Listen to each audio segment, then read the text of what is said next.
So they can try for the best. So கண்டிப்பாக அவங்களாம் try பண்ணலாம். என்ன அப்படின்னா அந்த மாதிரி ட்ரை பண்ணாங்க, ஒர்க்கிங் ப்ரொஃபஷனலாக ட்ரை பண்ணுறாங்கன்னா அவங்களுக்கு இன்டர்வியூவில் வந்து அதிகமான மார்க் கிடைக்கும். ஏன் அதிகமான மார்க் கிடைக்கும்னா தே ஆர் ஸ்கில்டு. சும்மா இருந்து வெறுமனே படிச்சுட்டு இருக்கிறவங்களோட ஒர்க் பண்றவங்களுக்கு 4 விஷயம் அதிகமா தெரியும். ப்ராக்டிகல் டிஃபிகல்டிஸ் அவங்களுக்கு தெரியும். They have faced the practical difficulties. They would have sort out some problems that suppose to arise in the companies day to day activities. ஆமா தானே? ஸோ அப்படின்ற போது அவங்களுக்கு மார்க் ஜென்ரலாகவே அதிகமாக வரும். நீங்கள் ப்ரைவேட்டில் ஒர்க் பண்ணிட்டு அங்கே போறீங்க, யூபிஎஸ்சி இன்டர்வியூ போறீங்க அப்படின்னா உங்களுக்கு மார்க் வந்து ஜாஸ்தியாக வரும். அது காரணம் வந்து என்னன்னா உங்களுக்கு ஸ்கில் இருக்கு, நீங்க உங்களை ப்ரொடக்டிவா வச்சுக்கிறீங்க.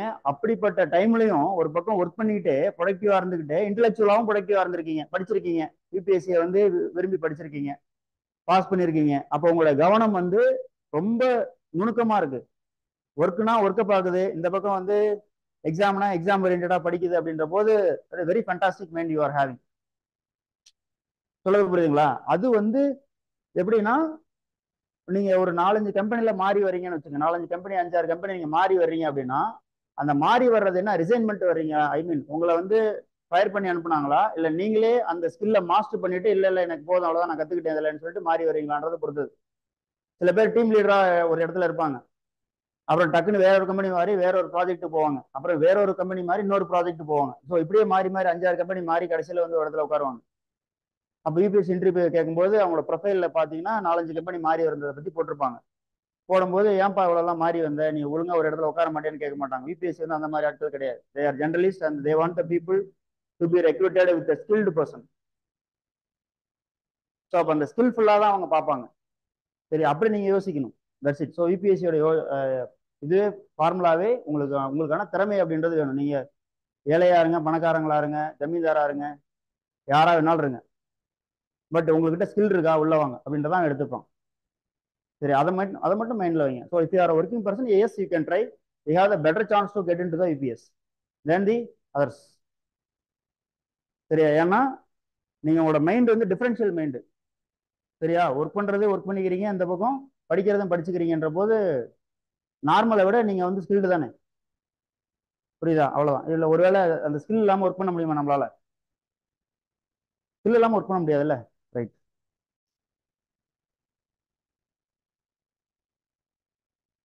22 அதுவும் அதேதான்.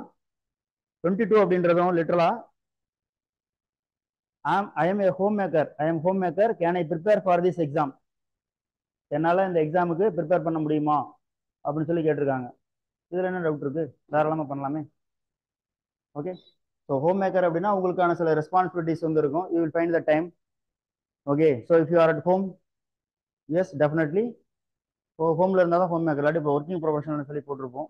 ஓகே. ஸோ ஹோம் மேக்கர்னா உங்களுக்கு டைம் கிடைக்கும், அல்லது நீங்கள் கிடைக்க வச்சுக்கலாம். சி 24 hours அப்படின்றது எல்லாத்துக்கும் இருக்கிறது தான். But how you are managing the time and the priority you are giving for your task, that matters for your progression. சரியா? நீங்க அந்த 24 மணி நேரத்தில் நீங்க என்ன பண்றீங்கன்றதான் உங்களை இந்த நிலைமைக்கு கொண்டாந்து வச்சிருக்கு. சாரணும். இப்போ நீங்க இங்க இருக்கிறதுக்கு காரணம் ஏதோ ஒரு வேலை எங்கேயோ ஒரு இன்புட்டை எப்படியோ போட்டு அப்படியே கொஞ்சம் கொஞ்சமா மாறி மாறி மாறி வந்து இங்க உட்காந்துருக்கீங்க. எடுத்தவொடனே இங்க வந்து உட்காரல. ஸோ இப்போ போடுற எஃபோர்ட்ன்றது உங்களுக்கு அடுத்த ஃபியூச்சர்ல அடுத்த நியர் ஃபியூச்சர் உங்களுக்கு வந்து ஒரு எஃபோர்ட் வந்து கொடுக்கும், ஒரு எஃபெக்ட் வந்து கொடுக்கும். அவ்வளவுதான் அது. புரியுதா? ஓகே. ஸோ அதனால சிம்பிளா நீங்க பார்க்க வேண்டியது என்னது? ஹோம் மேக்கரா இருக்கீங்க அப்படின்னா just find the time. Okay. ஒரு 2 hours 3 hours கிடைக்குது அப்படின்னாலுமே நீங்க ஒர்க் பண்ணுங்க. ஐ மீன் இன்டெலெக்சுவலா பேசிக்ஸ்ல வந்து ஒர்க் பண்ணுங்க. ஒரு 2 years போட்டுங்க பிளானு. ஒரு 2 years கழிச்சு நான் இது எக்ஸாம் அட்டன் பண்ண போறேன் அப்படின்ற மாதிரி பிளான் வச்சுக்கிட்டு கன்சிஸ்டண்டா படிங்க. நீங்க படிக்கிறது கரெக்ட் தானா அப்படின்றத ஒரு மென்டாரை வச்சு செக் பண்ணிக்கிங்க. சரியா? ஸோ டெஸ்ட் எழுதி பாருங்க. So process normal process, just go undergo the normal process of preparation for UPSC, then definitely you will get into the service. That's it.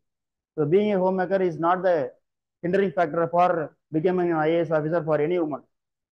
So Indian woman is so stronger than any other woman across the world because they are the sole responsible for everything happening in the home. Whatever happens in the home, the marmagal will be responsible for that. Yes or no? So you have a more responsible than a collector already. சரியா? Literally அதான். அதனால you can prepare தாராளமா.